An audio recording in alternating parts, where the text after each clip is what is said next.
Today, the bank's future looks very strong, but at all times it wasn't so wonderful. And at one point during the crisis, the bank needed some more money, and you had to go call a man named Warren Buffett. Was that easy to make that call? And did he say anything you want, any terms you want is fine, or how did that work? No, Warren called us. Oh, he did? So okay. he called, and this story I've heard from Warren, but as far as I know, he called and he got into the call centers and asked to speak to me. And of course, they don't transfer everybody that calls the call centers to the CEO's line. So how did he get a hold of you? And so he found one of our investment bankers. They worked with the CFO at Berkshire, and they called and I talked to him.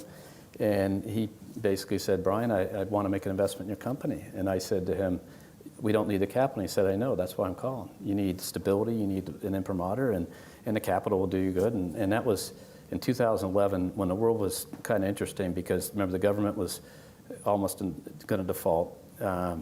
You had real uncertainty about this, the litigation risk around the industry, mortgage industry, and he put the money in.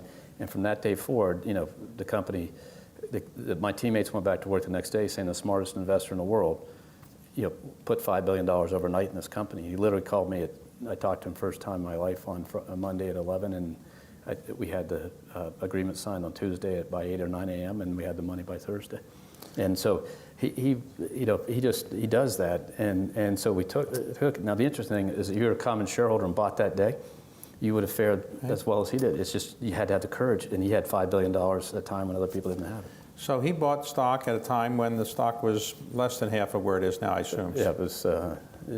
His conversion price was $7.14. That was like 15-20%. Okay. So if I had some extra money today, and I wanted to buy stock in a bank, should I buy your bank stock and Absolutely. Bank of America? Would I do well? You would do well. You would do well. I mean, we have the best franchise across all the businesses and financial services in the largest economy in the world, the United States, and around the world. We have one of the top 2 or 3 franchises dealing with the company as a global company. So what more do you want to invest in?